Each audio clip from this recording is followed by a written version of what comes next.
You're listening to the Bulldog Insider podcast, sponsored by Essentia Health. Here, our hobbies become our work, and our work becomes our passion. But when joint pain or injuries keep us from doing what we love, it can affect our entire way of life. That's why we meet these challenges head on. Whatever your good day looks like, we'll find it together. This is Essentia Health Orthopedics and Sports Medicine, like nowhere else. Visit essentiahealth.org.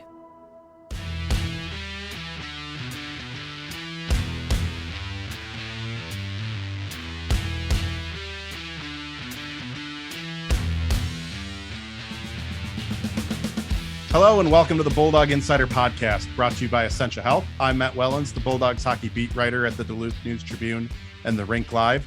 This week, with 2021 about to come to a close, we're going to take a look back at the last calendar year of Bulldog hockey and share our favorite UMD hockey stories from 2021. Joining me this week on the podcast, we got a large crew. From My9 Sports, it's my co-host, Zach Schneider. Hi, Zach. Hi, Matt. Also back on the podcast, making her triumphant return, the co-host to start the season, former UMD hockey broadcaster, Kelly Hinseth. Hi, Kelly. Hi, guys. The band is back together. And because I actually got a response last week, Zach, from someone saying they enjoyed him on the podcast. They actually like him on here. Back again is KDAL's Bruce Ciskie. Thank you, Mom. I appreciate that. I didn't think you actually would do it, but, she came through. You finally figured out how to make that burner account, huh? I did not do a background check on who sent me the email. I'm trying to remember who sent it to me now. I'm 90% sure it's a real person. Could have been a long game. It was like Karen 5678913 at Yahoo. It was not. I don't think Yahoo email addresses exist still, Bruce, but okay. Oh, I don't know. All right. So what we're going to do with this episode is we're going to go around the horn here with each of us sharing a favorite story we've been able to tell about the Bulldog hockey program in 2021 via our medium. We're going to start with the original co-host of this season, Kelly. Kelly, what was your top story that you told this season about Bulldog hockey? I had to think for no seconds when I decided that this would be my favorite story. Has nothing to do really with stats or anything, but everything to do with just the return of Will Francis to the game of hockey. I did a story on him for our broadcasts back in October, right when the season started, back in the summer. And I got a chance to sit down with him and I didn't know what to expect. I didn't know what kind of spirits he'd be in or anything like that. And he sat down and this kid it was just 20 minutes of me being inspired. Like the way he carries himself as a young man and after what he's been through in terms of being diagnosed with leukemia back in, 2020, and just going through that and getting to get back to UMD and get to a game. He got to play this past fall, or a few weeks ago, right? I don't remember. I said before this podcast, I just watch the games as a fan. Therefore, I am not working and there are alcoholic beverages involved. But it was just the coolest thing. It was the coolest thing. I was texting with his mom and his dad about them getting to watch their son play for the first time in however many months. And it was just awesome. And, we all have some sort of connection to cancer. Zach Schneider is one on the team. And Tom Curvers this summer, who passed away after a 2-year battle with lung cancer. It's amazing to see what he's done and how he's now a spokesperson for people battling cancer his age. So obviously, he 100% just his return to the ice. Yeah, I think Bruce can confirm I was a little giddy when I finally saw his name on the line chart because I kept picking it up every week. And I wasn't rooting for guys to get injured or defensemen to have a bad game or anything like that. But I'm like, man, we need a hole to open up here. Because I remember watching him in a practice early on in the season, went down there and he just jumped out at me because he's a big kid. He's got to be Bruce or Zach. He's got to be close to Riley Tufte height. I mean, he stands out when he's on the ice. And for me, you love a good story. That's I think all of us why we're fans of Will Francis, but B, he's also an intriguing hockey prospect, an Anaheim Ducks pick, and you could see right away why he was drafted and why Scott Sadler wasn't gonna, from a hockey perspective, give up on the kid either. So it was cool to see him finally get out there on the ice and see a little bit what he could do. We didn't see a ton of him. All right, we are going to go next to the OG co-host of this podcast, Mr. Zach Schneider. Zach, what was your favorite story of 2021 of Bulldog hockey? Yeah, we since my departure from the day-to-day stuff at the TV station, we tell stories a little bit differently. Just being involved in the game day broadcasts, and they generally have a lot to do with what's happening on the ice. They're shorter in form. We don't get the chance to maybe dive as deep as Kelly was describing with Will Francis, or as you do with some of your stories with the paper. But over the last year, this is kind of an overarching theme, but the goalies for both teams, the men and the women, have been just a really intriguing storyline to me to talk about, on the broadcast. And it's one that's evolved probably more heavily on the men's side than it has on the women's side. But last year, coming into the year, both those teams were trying to replace greats in Hunter Shepard and Maddie Rooney.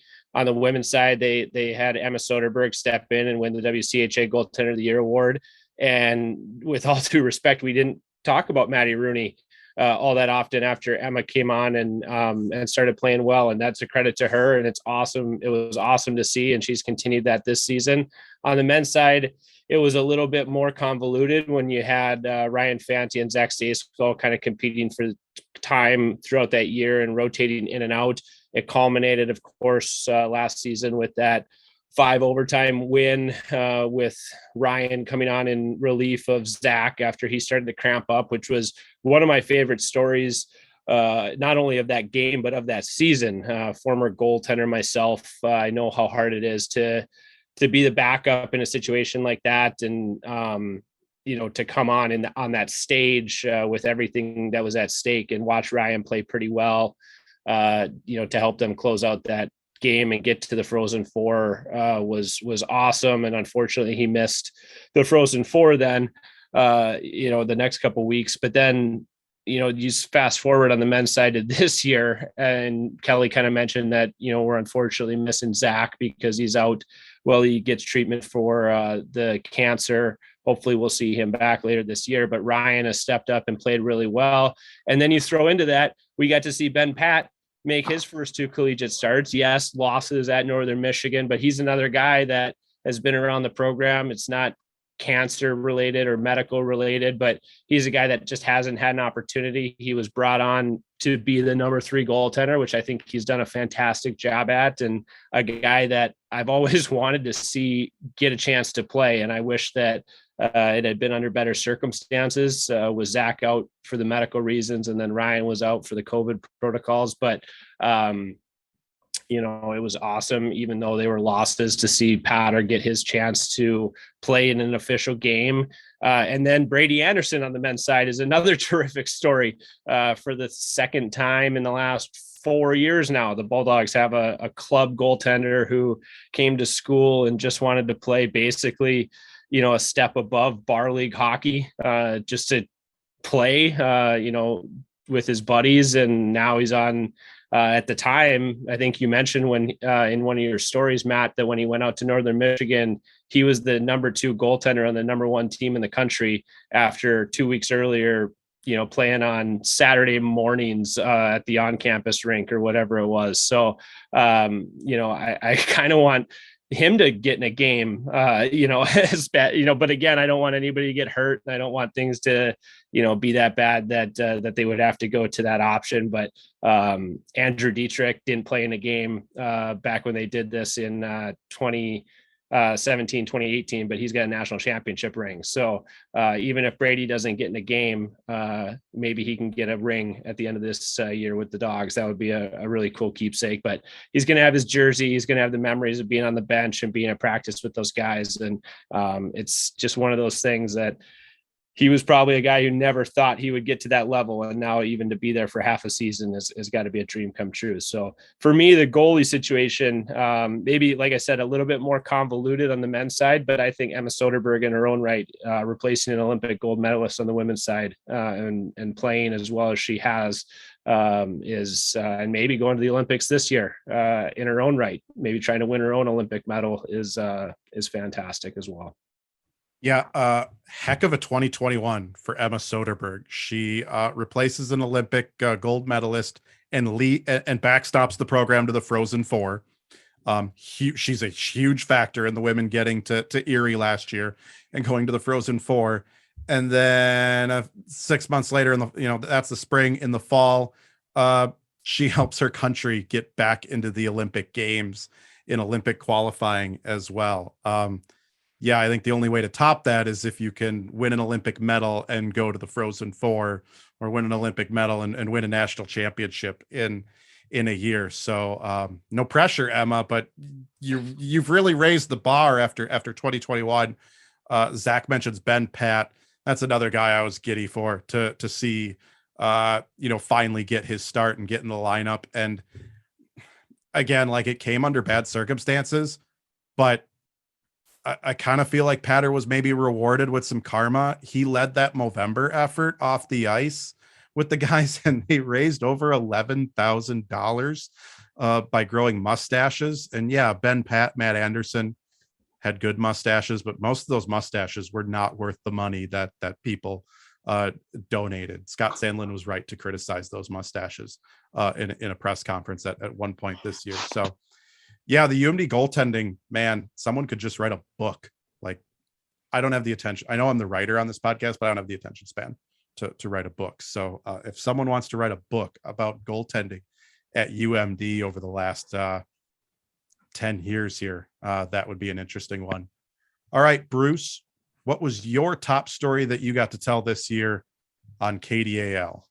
One of the things I really enjoyed was, coming off that 5 overtime game against North Dakota, a couple things. First off, Ryan Fanti, as Zach mentioned, coming into the game like he had to in the 4th overtime. Then Luke Milmock scores that winning goal.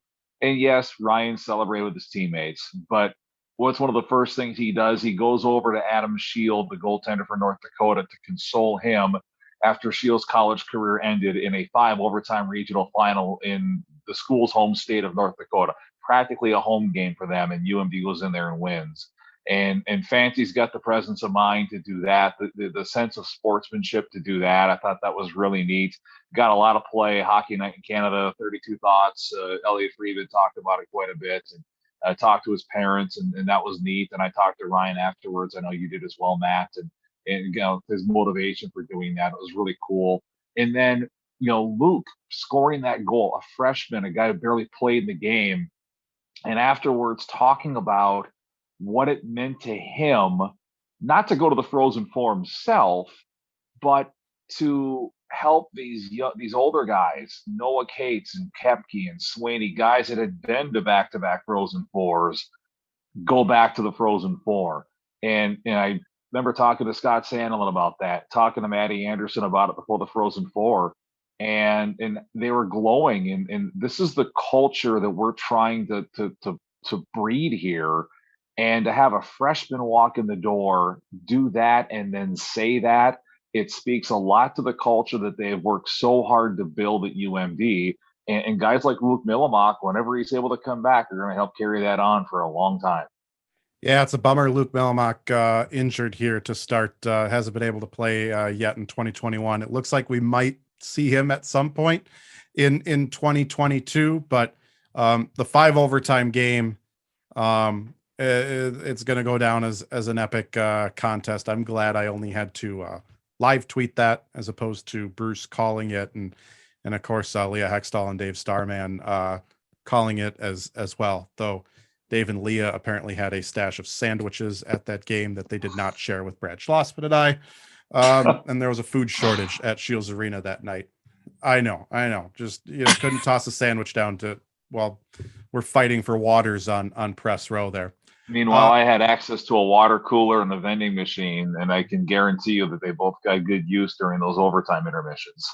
Real sufferers of that night, not the players on the ice. Those press boxers that can't find a sandwich. Yeah. I remember throwing a fit about not being able to go and travel to the regional. So as this game's going on and on, I'm thinking, boy, I'm really glad I'm sitting in a studio right now where I've got access to a water cooler and access to a vending machine, and I've got access to all these archived interviews that I can run during intermissions and kill 10 minutes. It couldn't have worked out any better to be back in the studio for that one. Yeah, typical situation. I probably would have done 3 or 4 intermissions for Bruce at that point as he tried to fill time. I was half expecting my phone to start ringing at some point and just start passing it between Schlossman and I. All right. You guys are about 2 overtimes away. So my top story from 2021, it was kind of like Zach, the long game there on the goaltenders, which really that did span all of 2021. I guess mine wasn't as long, but it got to be pretty close here. Back in March, and I have the dates of this because I included in the story that I ran recently.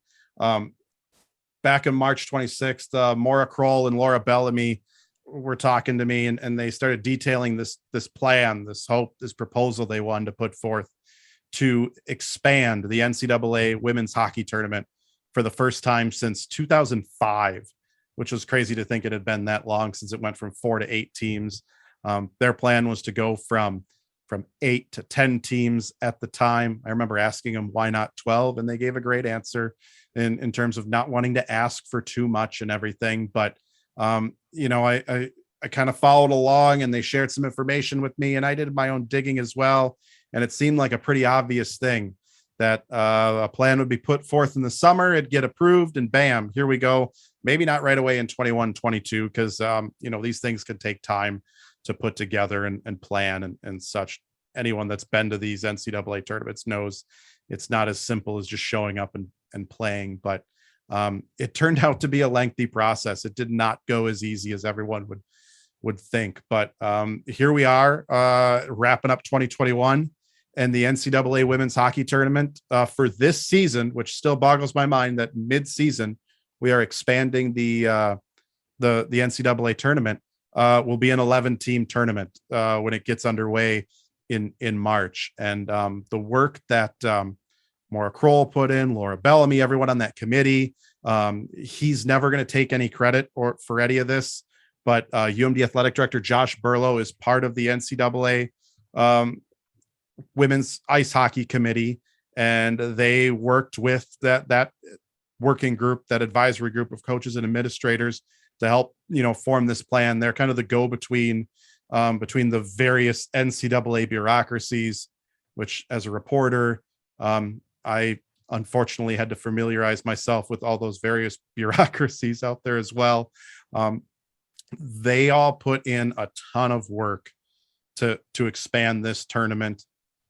They seized on a moment. It was the tournament again. We wrote the story. I had the story in the News Tribune and Rink Live on May 26th. The NCAA tabled their proposal on September 10th, citing finances. Then we get phase 2 of the NCAA's gender equity report comes out, and it really says what a lot of us already knew, but when you put it down in paper and had all the numbers right there in front of the public, it showed the gaping gender inequities going on with women's and men's hockey as it pertained to the NCAA tournament. And November 5th, they rallied again, great social media campaign to highlight those inequities. And by November 10th, the Competition Oversight Committee gave the approval. And then in December, one more stamp from the Division I Council. We're not going to get into what these various bureaucracies are at the NCAA. Way too many that they had to go through. Way too much work, to be honest, that they had to go through to get this done. It's a long time coming, but I think everyone involved in this process is going to look back, whether it's 1 year, 5 years, 10 years from now, and that's a lasting impact they all made on the sport of college hockey. And the fight's not done yet. There's still some changes that need to be made in terms of roster expansion and how the tournament's put together and the finances and everything that goes into the women's hockey tournament. It was a fun experience for me covering the women in the Frozen Four in Erie. It was during a pandemic, but it kind of showed me what the potential of that event could be. We see the men maximizing the potential of their national tournament, and I think there's a lot of potential in the women's tournament as well. So that's a story that it's been frustrating at times, but it's also been rewarding to report and follow the push to expand that women's hockey tournament. And they're at 11 now, but hopefully they can maybe get that to an even number in the future. I know one person on this panel would like to see that, and I think it's entirely possible if we can get some more programs starting women's hockey. And I think it's such a snowball effect to this story. You expand the tournament, you create more opportunities for more teams to play in the biggest stage, and I think it opens the door for other schools to say, hey, we can start a women's hockey program and actually have the potential to realize the dream to play in the national tournament. So congrats to everyone at UMD that was able to help put that together. So that's my top story. Anything else you guys think we missed on this year of top stories in 2021 for Bulldog hockey?